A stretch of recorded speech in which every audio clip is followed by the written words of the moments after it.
Good morning students. आज हम पाठ्य पुस्तक का पाठ 16 आत्मविश्वास और प्रेरणा के आधार स्रोत डॉक्टर APJ अब्दुल कलाम का व्याकरण बोध का अभ्यास करेंगे बेटे। अभ्यास 1, उचित समुच्चय बोधक अवयव द्वारा रिक्त स्थानों की पूर्ति कीजिए।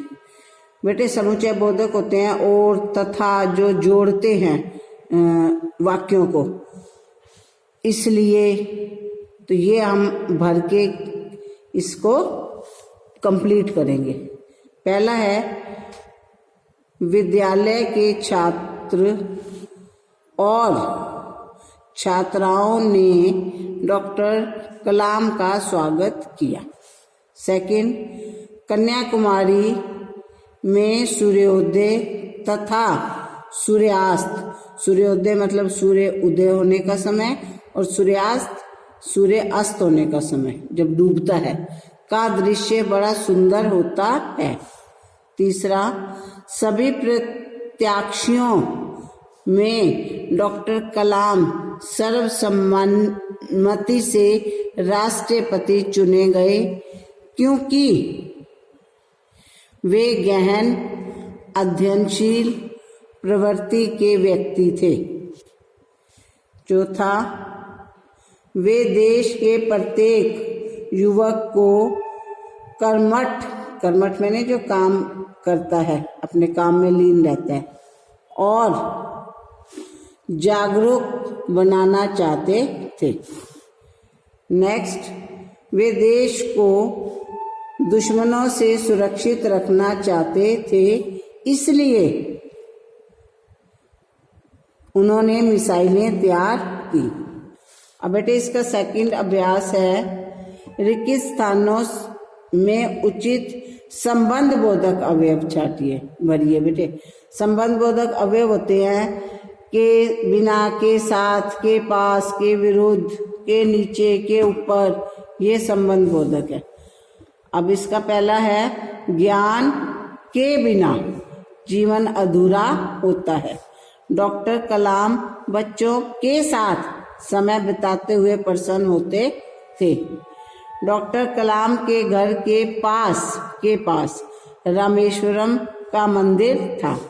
नियम के विरुद्ध काम मत करो। वे पेड़ के नीचे बैठकर सोचने लगे। अब बेटे थर्ड अभ्यास, संबंध बोधक अवयव और क्रिया विशेषण में अंतर है। इसमें छांटने हमें संबंध बोधक अवयव और क्रिया विशेषण। पहले हम अंतर समझेंगे, फिर पता लगेगा कि संबंध बोधक अवयव कौन से और क्रिया विशेषण के कौन से हैं। शब्दों के साथ संज्ञा या सर्वनाम आते हैं तो ये संबंध बोधक अवयव कहलाते हैं, परंतु जब ये स्थान और कालवाचक, काल समय होता है, अवयव क्रिया की विशेषता प्रकट करते हैं तो क्रिया विशेषण कहलाते हैं। फॉर एग्जाम्पल देखो, भीतर जाओ, जाओ क्रिया है, भीतर स्थान है तो ये क्रिया विशेषण हो गया। कमरे के भीतर जाओ, अब ये संज्ञा के साथ है, कमरे के भीतर जाओ तो ये संबंध बोधक है। अब हम ये छांटेंगे। नीचे लिखे वाक्यों में से संबंध बोधक और क्रिया विशेषण अवयव छाटिए। पहला है,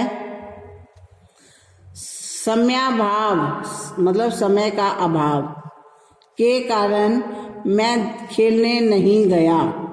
के कारण संबंध बोधक। शत्रु ने पीछे हटकर वार किया। पीछे स्थानवाचक है तो क्रिया विशेषण। अलमारी के अंदर कपड़े रखे हैं, के अंदर भी स्थानवाचक है, लेकिन पहले क्या है, ये संज्ञा है तो ये संबंध बोधक। गर्मी में भीतर बैठना चाहिए। भीतर क्या है, स्थान है, लेकिन क्रिया के साथ है तो ये क्रिया विशेषण। अब बेटे चौथा है नाम धातु, निम्नलिखित नाम धातु क्रियाओं से वाक्य बनाने हैं। पहले तुम ये समझो कि नाम धातु क्रिया क्या होती है। जो क्रिया शब्द धातु को छोड़कर संज्ञा, सर्वनाम अथवा विशेषण शब्दों से बनते हैं उन्हें नाम धातु क्रिया कहते हैं। जैसे गांठ से गठियाना, हाथ से हथियाना, हिन हिन से हिन हिनाना। तो अब हम इसके वाक्य बनाएंगे बेटा। पहला है अपनाना, हमें सत्य का मार्ग अपनाना चाहिए। थरथराना, पुलिस को देखकर रोहन ने थरथराना शुरू कर दिया। तीसरा है फिल्माना, ये गीत कैसे फिल्माना है।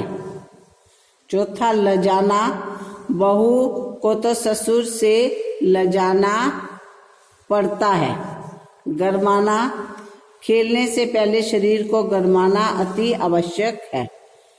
अब इसमें बेटे नाम धातु और प्रेरणार्थक क्रिया के वाक्य छांटने हैं। नाम धातु हमने बता दिया, अब मैं तुम्हें प्रेरणार्थक क्रिया भी समझाती हूँ क्या है।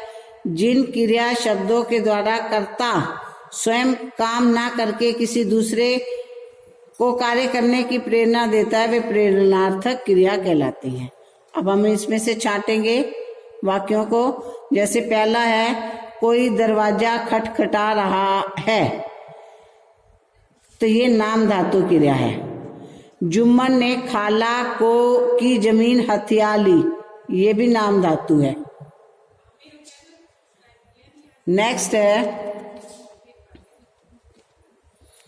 माँ बच्चे को नौकरानी से दूध पिलवाती है।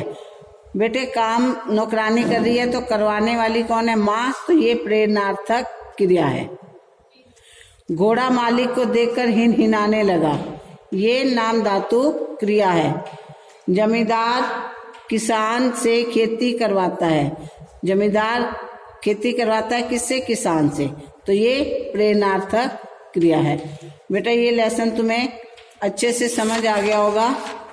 अब तुम इसका अभ्यास कार्य जिन्होंने नहीं भर रखा भर लेना, जिन्होंने भर रखा है वो लर्न कर लेना। Thank you, have a nice day.